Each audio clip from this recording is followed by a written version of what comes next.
রাতে মাঠে নামছে ব্রাজিল। প্রতিপক্ষ স্কটল্যান্ড। ব্রাজিলের জন্য এই ম্যাচটা খুবই ইম্পোর্টেন্ট।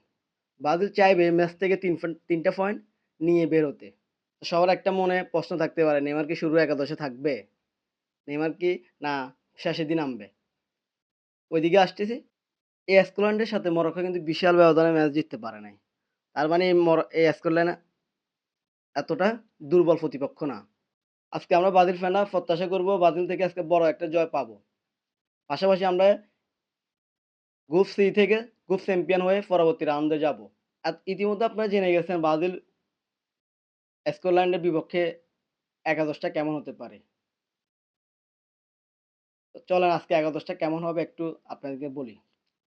গোলবারের নিচে এলিসন,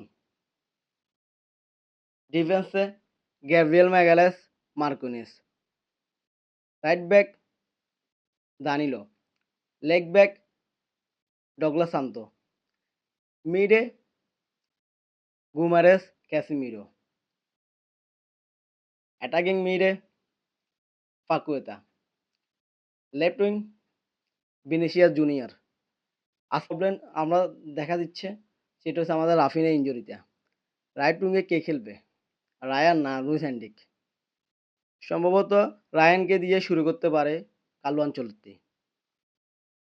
আর উপরে তো কুনা আছে।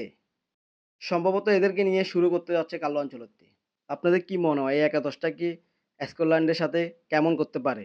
আজকের ম্যাচে আমাদের মিডফিল্ড গত ম্যাচের মতো সার্ভিস দিতে হবে। তাহলে আমরা আজকে বড় একটা ব্যবধানে ম্যাচ জিততে পারবো।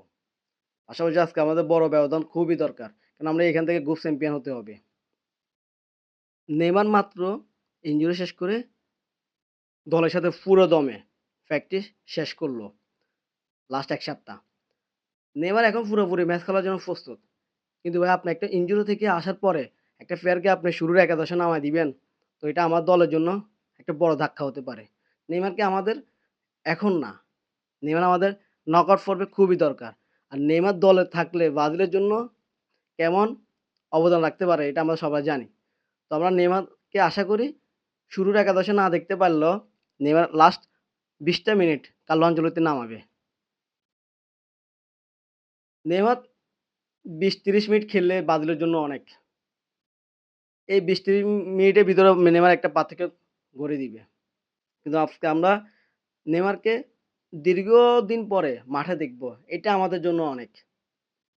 আসলে নেইমার মাঠে খেললে একজন ব্রাজিল ফ্যান হিসেবে এর থেকে বড় প্রাপ্তি আর কিছু নাই। কমেন্টের মাধ্যমে জানাবেন ব্রাজিল আজকে কত ব্যবধানে ম্যাচ জিতবে এবং নেইমার থেকে কি আমরা গোল দেখতে পারবো?